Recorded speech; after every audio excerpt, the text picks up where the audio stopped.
오늘 본문 17절을 보면 복음에는 하나님의 의가 나타나서 믿음으로 믿음에 이르게 하나니 기록된 바 오직 의인은 믿음으로 말미암아 살리라 라는 말씀이 있습니다. 마스크를 쓰셨지만 한번 따라서 해 보십시다. 이 말씀이 저는 너무 소중한 말씀이라고 생각되어지기 때문에 함께 좀 읽어보고 싶습니다. 따라서 함께 해주시면 좋겠습니다. 오직 의인은 믿음으로 말미암아 살리라. 나 현재호는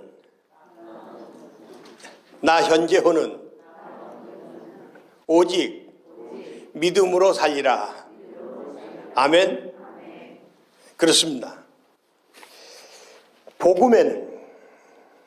복음이라고 하는 것을 바울이 앞에서 뭐라고 설명했는 거니? 예수 그리스도가 곧 복음이다 이렇게 얘기했습니다. 예수 그리스도의 말, 예수 그리스도의 생각, 예수 그리스도의 삶, 그것이 곧 복음이라는 거예요. 예수님이 생각하는 것처럼 생각하고 예수님이 말하는 것처럼 말하고 예수님이 살아가시는 것처럼만 살아가면 그것이 곧 복음이다.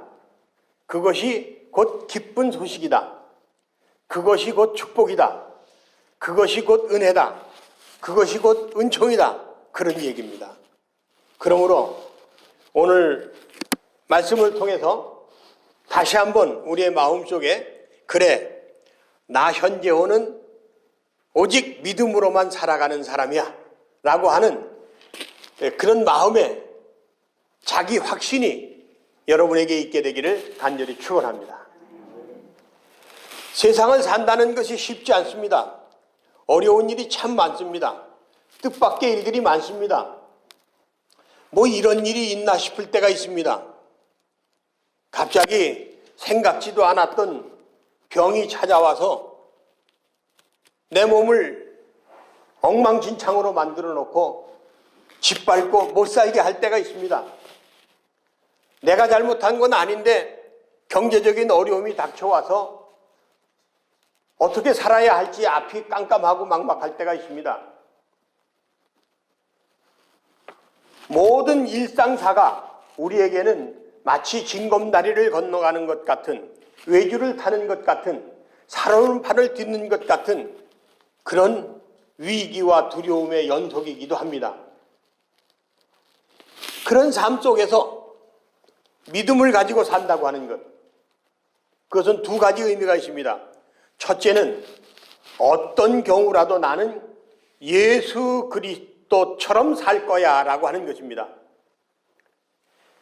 어떤 상황 속에서도 비굴해지지 않고 십자가를 질 망정 내가 가야 할 길을 가는 사람이 되겠다라고 하는 믿음이 있는 것입니다. 그리고 두 번째는 그 믿음이 나를 구원한다고 하는 확신이 있는 겁니다. 그 믿음 가운데서 살아가는 사람을 우리는 오직 믿음으로만 살아가는 사람이다 이렇게 얘기할 수가 있는 거죠. 그 믿음이 오늘 저와 여러분에게 다시 한번 꿈틀대는 그런 시간이 되기를 바랍니다. 오늘 말씀을 전하면서 첫 번째로 15절 첫 번째 문구에 좀 집중해 보고 싶습니다. 오늘 15절부터 17절까지를 봉독했는데 15절 첫 마디가 뭐냐면 그러므로 라고 하는 것입니다. 그러므로 바울이 의인은 오직 믿음으로만 살아가는 겁니다. 우리 신자는, 교인은, 성도는, 목사는, 장로는, 권사는, 집사는, 성도는 오직 믿음으로만 살아가는 사람을 말하는 것입니다 라고 얘기를 하면서 그 전에 그러므로라는 말을 하고 있습니다. 이 그러므로라고 하는 말은 무엇 때문이다라는 얘기입니다. 그럼 바울은 왜 이런 얘기를 했을까요? 13절을 보면 그 답을 볼 수가 있습니다.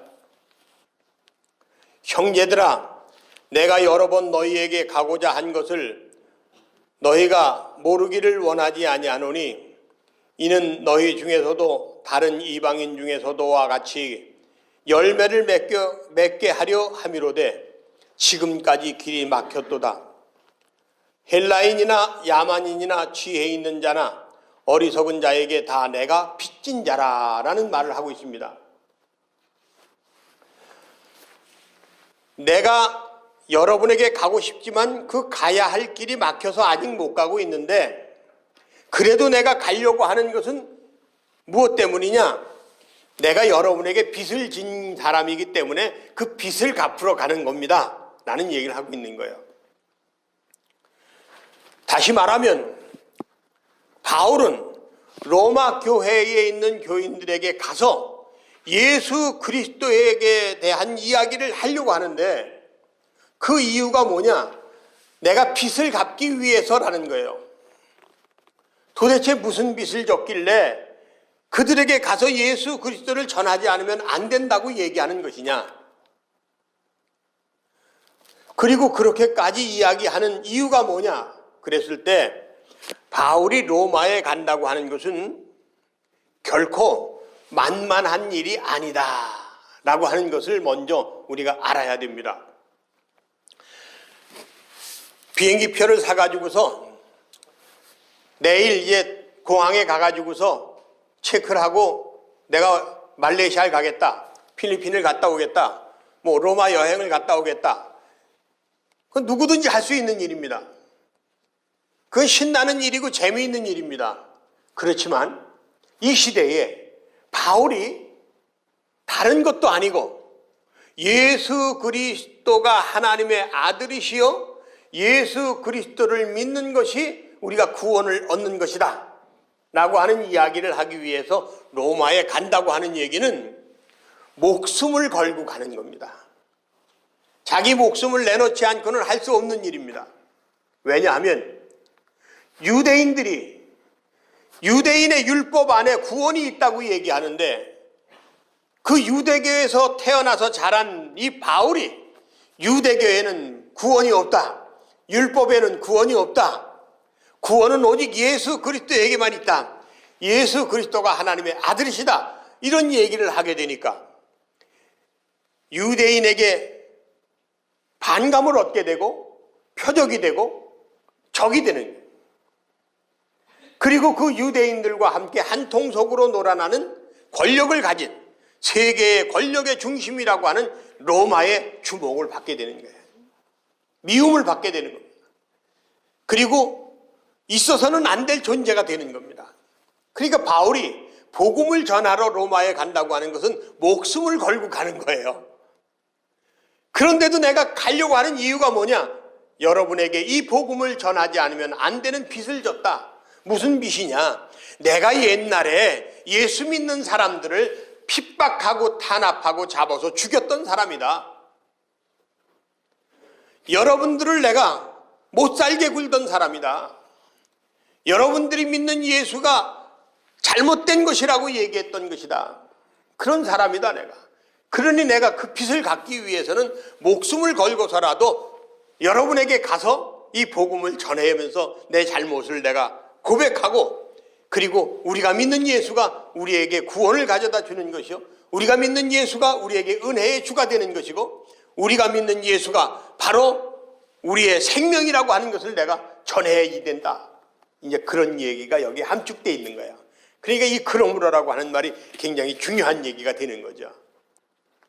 여러분은 여러분의 삶 속에서 그런 경험이 혹시 있는지 모르겠습니다. 그러므로 내가 이제부터 너한테 잘해야 되겠다, 그런 거 말입니다. 토요일 날 이제 여선교 회원들이 나와서 이렇게 그 교회 청소를 합니다. 방역도 하고, 코로나 시대에.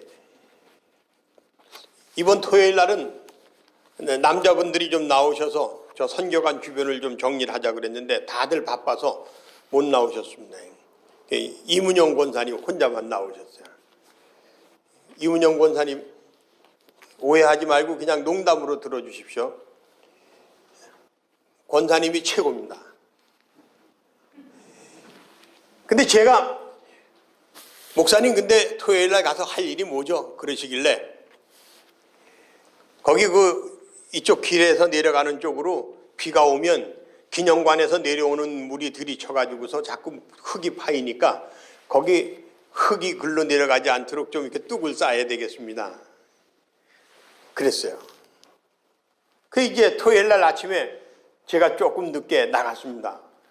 그랬더니 기적이 일어났어요. 거기에 이문영 권사님이 항아리를 갖다가 울타리를 쌓고 있는 거예요. 난 쌀이 때르다가 울타리 쌓는 건 봤지만 항아리를 갖다가 울타리를 쌓는 건 생전 처음 봤어요. 그러니까 운치가 있고 저절로 이게 물막이 댐이 되는 거예요. 그래서 나머지를 같이 신나게 했습니다. 여러분들도 관심 가지고 한번 가서 보시면은 이렇게 하는 방법도 있겠구나 그런 생각이 들 겁니다. 참고로 말씀드리면 그 항아리는 다 깨진 항아리입니다. 못 쓰는 항아리들이에요. 여러분 못 쓰는 것도 쓸 때가 있다는 걸 이렇게 증명하는 겁니다. 저는 어저께 이문영 권사님 나오셔서 봉사하시는 걸 보고 너무 감격해서 너무 좋아서 내가 정말 우리 교인들한테 더 잘해야 되겠구나 라는 생각을 했습니다. 그러므로 내가 더 잘해야 되겠다 그런 생각을 한 겁니다. 저는 제 아내와 딸과 함께 살아갑니다. 요즘 시대에 딸하고 같이 사는 사람들이 어디 있습니까? 거기에 사위까지 얹혀지면 참 금상첨화겠습니다마는 어쨌든 제 매일매일은 어떤 것이냐면 내가 아내와 딸에게 더 잘해줘야 되겠다 그런 생각이에요. 왜? 그러므로 저 두 사람이 나에게 해주는 게 너무 크고 너무 많아요. 너무 고맙고 너무 감사해요. 여선교회원 여러분들이 나오셔서 청소를 하시는데 나는 몸이 아파서 가도 그냥 사람들에게 짐만 되고 미안하기만 하고 그래서 정말 그래서 못 가요 라고 하는 분도 나오셨어요. 그 모습을 보면서 저는 어저께도 제 마음속에 다시 한번 다짐을 했습니다. 그러므로 내가 우리 교인들 그 아픈 사람들을 위해서 더 기도를 많이 해야 되겠다. 내가 줄 수 있는 게 뭐가 있냐 이거예요. 돈을 줄 수 있습니까? 매일 찾아가서 같이 놀 수가 있습니까? 내가 더 잘해줘야 되겠다 그런 생각을 했습니다. 여러분 우리가 살아가면서 그러므로 내가 저 새끼를 죽일 거야 이게 아니라 그러므로 내가 목숨을 걸고 너희에게 가서 이 기쁜 소식을 전해야 되겠다. 이걸 나눠줘야 되겠다. 이거 함께 해야 되겠다. 이런 생각을 우리가 가지고 산다면 우리의 삶이 얼마나 달라지겠습니까? 얼마나 행복해지겠습니까? 얼마나 아름다워지겠습니까? 오늘 아침에 제가 김경애 권사님이 첼로를 오토바이에다 싣고 그리고 교회에 들어서는 것을 보면서 김경애 권사님이 또 1등을 하시는구나 이제 그렇게 생각을 했어요. 주일날 아침마다 1등으로 오세요. 첼로를 오토바이에다 싣고 그거 간단한 일이 아닙니다. 제 혼자 생각을 해봤어요. 이강용 권사님이 저 오토바이에다가 첼로를 들어다 줄까? 그걸 실어다가 이렇게 줄까? 그리고 아니면 좀 더 먼저 와가지고서 우리 김경애 권사님이 오실 때 그 첼로를 들고 들어와서 이걸 열어서 그걸 이렇게 칠 수 있게끔 좀 해줄까? 우리 이강용 권사님은 그러고도 남을 뿐인데 다만 시간이 없어서 그렇게 못하는 거다 그런 생각을 한번 해봤습니다. 만약에 그렇게만 한다면 김경애 권사님은 그러므로 내가 내 남편에게 더 잘해야지 그런 생각하지 않겠습니까? 이강용 권사님 늘 함께 하시는 김경애 권사님을 위해서 그러므로 내가 앞으로 우리 김경애 권사의 종이 되겠다 그런 생각을 가지고 오늘 다짐하시고 돌아가시는 예배 시간이 되시길 간절히 축원합니다.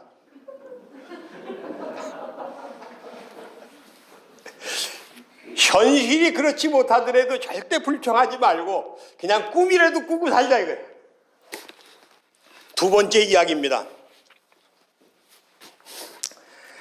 두 번째 이야기는 16절에 있는 말씀입니다.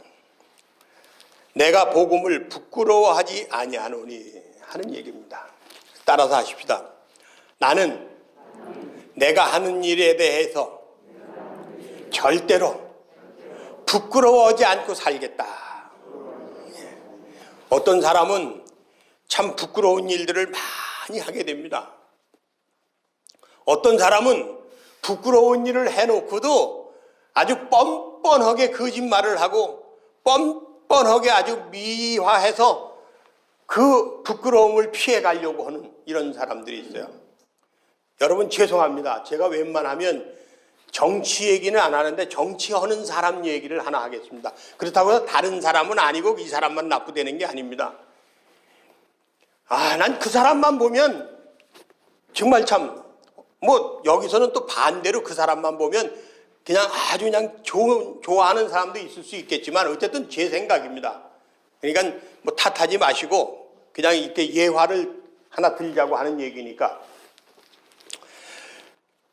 인터넷에 보니까요, 부산에 무슨 무슨 아파트가 있는데 그 아파트 한 채 값이 20억에 샀는데 지금은 40억인가 50억이가 나가는 이제 그런 아파트가, 그거를 자기도 있고 딸도 있고 또 아들도 있고 하여간 이렇게 가지고 있는 사람 얘기예요.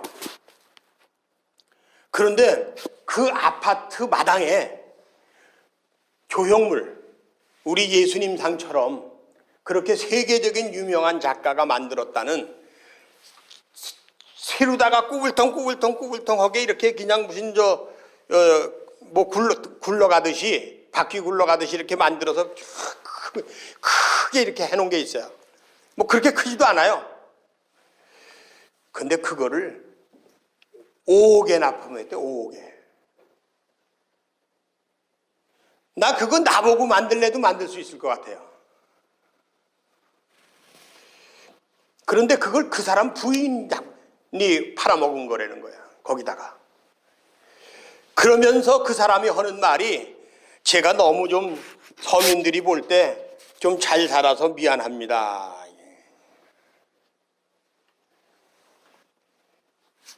부끄러운 일을 하고도 그 부끄러운 걸 또 아주 그럴듯하게 사람들이 이해해 주기를 바라는 말을 그런 걸 보면서 그 사람이 얼마나 불쌍한지 몰라요. 인생을 어떻게 그렇게 공부를 하고 그렇게 배운 사람이, 그렇게 잘난 사람이 어떻게 저렇게 살까? 그 사람만 그렇게 사는 게 아니라 그 가족들이 다 그렇게 살아가는 거예요. 여러분, 우리는 농촌에서 흙을 만지고 살아가지만 그렇게 부끄러운 짓을 하진 않잖아요. 기껏 해봐야 남의 집에 가서 좋은 게 있으면 아유 참 좋다, 이건 나도 이런 게 하나 있었으면 좋겠는데, 그런 마음 가지고 살아가는 게 우리가 기껏해 우리들의 부끄러운 거 아니겠습니까? 여러분, 영화 중에 지금 미나리라는 영화가 아주 세계적으로 화제가 되고 있는데, 그 돈도 조금 들이고 배우들도 한국 배우들, 그저 한국에서도 그저 이렇게 그냥 좀 유명하긴 하지만 그런 배우. 그런데 그 사람들이 지금 세계적인 그런 영화제에서 그냥 상을 다 차고 있어요. 근데 그 영화가 사람들이 와, 이게 대단한 영화인가 보다. 그 영화관에 가서 보고 나면 이렇게 시시한 영화인데, 이게 별 얘기가 아닌데, 그냥 평범한 얘기인데, 그런 영화예요. 저도 그 영화를 처음 볼 때는 집에서 이제 컴퓨터로 다 봤습니다. 볼 때는 그냥 별거 아닌데 이렇게 봤어요. 근데 하도 또 그러니까 다시 한번 봤어요. 와, 이거였구나. 한국에서 농사를 지면서 다 농촌을 떠날 때 그 농촌에서 이 농업을 하면서 농촌을 지키겠다고 했던 그 주인공의 아버지가, 영화 감독의 아버지가 그린벨트 때문에, 자기 논이 그린벨트라고 하는 것 때문에 밭이 더 이상 농사를 지을 수 없게 되니까 병아리 감별사 학원을 다녀가지고 그 형제들이 다 미국에 갔습니다. 그 미국에 가서 병아리 똥구녕을 맨날 이렇게 보면서 암놈, 순놈 해가지고 순놈은 이렇게 던져버리고 암놈을 이렇게 골라내는 그런 감별사를 10년 동안 했어요. 그래서 어느 정도 돈을 좀 맞을 거 아니겠습니까? 입을 거 못 입고 먹을 거 안 먹고 돈을 맞어요. 그래 이제 아내하고 아이를 데리고 우리가 이제는 이 병아리 똥구녕 좀 그만 보고 이제 우리가 좀 멋있게 살아갈 수 있는 곳으로 가자. 그래가지고서 이사를 가는데 아내는 그곳이 어딘지도 몰랐던 것 같아요. 근데 남편을 따라가서 보니까 아칸소라고 하는 시골에 큰 넓은 땅인데 거기에 이제 지금 우리로 얘기하면 컨테이너 박스로 지은 집이 하나 딱 있는 거예요. 여기가 우리가 살려고 온 곳이냐고 아내가 묻습니다. 그 여기라 그래요. 얼마나 좋으냐 그래요. 들어가자 그래요. 아내가 화가 났습니다. 그런데 그 아내를 데리고 그 밭으로 나가서는 앉아서 흙을 이렇게 한 움큼 움켜쥐면서 이걸 보라 그래요. 아내가 그걸 뭘 보라 그러느냐 그러니까 이 땅이 얼마나 기름지냐 이거예요. 이것 때문에 내가 여기 왔다 이거야. 여기에다가 우리의 큰 농장을 만들 거다. 얼마나 좋냐 이렇게 얘기를 하는 거예요. 아내가 화가 나가지고서요. 남편을 쳐다보지도 않아요. 그런 이야기로 이 영화가 시작이 됩니다. 그리고 그렇게 농사 짓고 살아가는 게 얼마나 힘든 건지 음물을 파는 것이 나오고요. 밭을 가는 게 나오고 그러다가 이제 창고에 불이 나가지고 또 당황하는 그런 모습들이 나옵니다. 그런데 미국 사람들이 특히 이 영화에 아주 완전히 미치는 거예요. 왜 미치느냐? 제가 제 나름대로 분석을 해봤습니다. 자본주의, 돈을 벌기 위해서 미국이라고 하는 나라에 가서 그 꿈을 이루기 위해서 사람들이 별의별 짓을 다 하고 사는 나라가 미국입니다. 미국 안에서만 그렇게 하는 게 모자라가지고 전 세계 여러 나라에다가 어떻게든지 자기네들 물건을 팔아먹고 무기를 팔아먹으려고 애를 쓰는 나라가 미국이에요. 돈과 권력이면 모든 것을 다 이룰 수 있는 나라가 미국입니다. 사람들이 그런 꿈을 꾸고 살아가요. 미국에 가면. 그런데 그 미국에 건너가서 10년 동안이나 고생하고서도 그 고생에서 벗어날까 싶었는데 또다시 가서 농장에 가서 아무것도 없는 사람이 농사를 짓겠다고 하니까 내가 화가 나는 거예요. 근데 미국 사람들은 그렇게 해서 한 농가를 이루고 그 농촌에서 자란 이 정의삭 감독이 영화를 만들어냈는데 그 잔잔한 그 영화 스토리 속에 가족의 뭉클뭉클한 애정이 거기에 가득 담겨져 있고 그런 것을 보면서 감동을 하는 거예요. 아, 그렇구나. 인생은 돈이 아니라 가치구나. 농업이 생명이기 때문에 미국까지 가서도 농업을 포기하지 않는 한 젊은이의 가정, 그 이야기가 지금 전 세계를 강타하고 있는 겁니다. 부끄러운 가족사가 아니라 자랑스러운 가족의 이야기입니다. 자랑스러운 대한민국인의 이야기입니다. 그렇습니다. 여러분, 우리는 어떻게 살아왔습니까?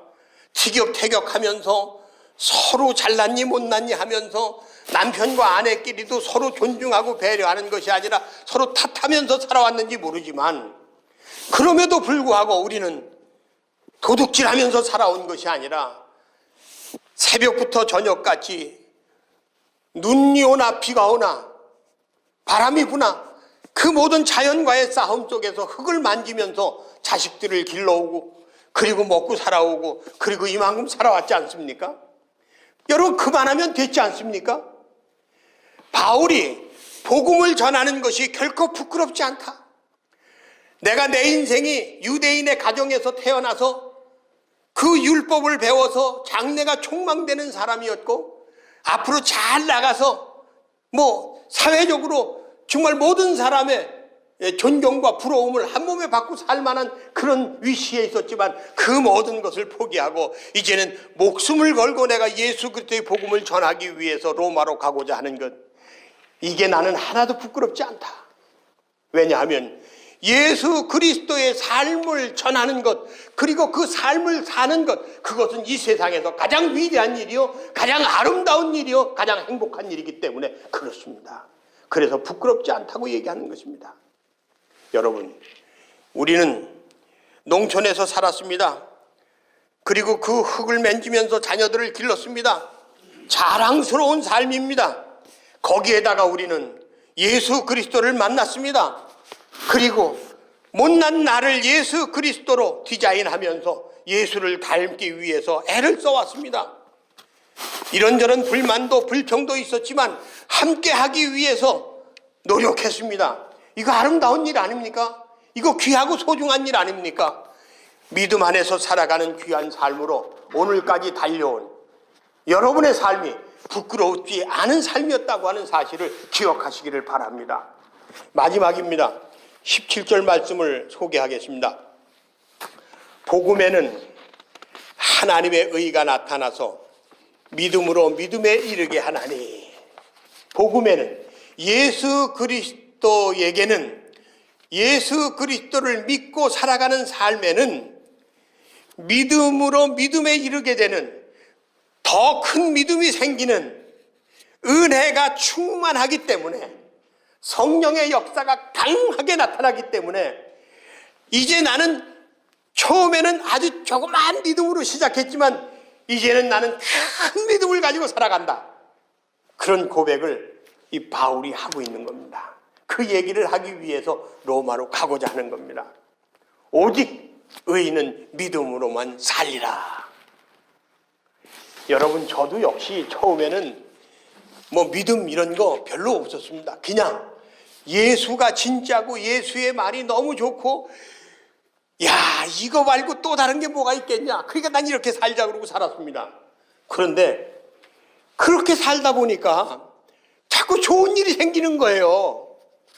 담배를 끊어보니까 너무 좋아요. 내가 새를 잡으러 공기총을 들고 다니고 낚시하러 강가에 나가 낚시를 하고 그럴 때도 참 좋았지만, 어떻게 그 새를 잡냐, 어떻게 물고기가 그 바늘을 무는 거 그걸 내가 좋다고 그걸 하겠냐, 그건 하면 안 된다 그러면서 그런 걸 멀리하고, 그리고 정말 사람을 사랑하고 용서하고 이해하려고 하고, 그리고 예수의 말씀대로 살려고 노력하다 보니까 모든 게 다 잘 되는 거예요. 너무 좋은 거예요. 세상에 저런 아내를 어디 가서 얻습니까? 저런 딸을 어디 가서 얻습니까? 이런 교회가 어디 있습니까? 이런 교인들이 어디 있습니까?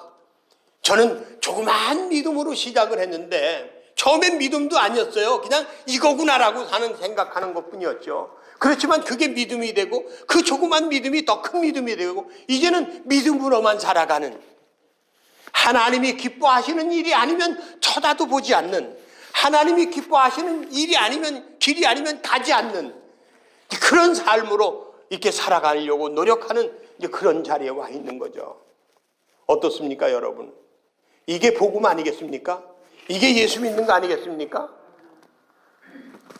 그래야 의사도 잘 만나고, 그래야 좋은 사람도 만나고, 그래야 좋은 일도 생기는 거 아니겠습니까? 그게 믿음입니다. 얼마나 좋습니까? 여러분, 우리 믿음으로만 승리하는 한석교회 성도가 되십시다.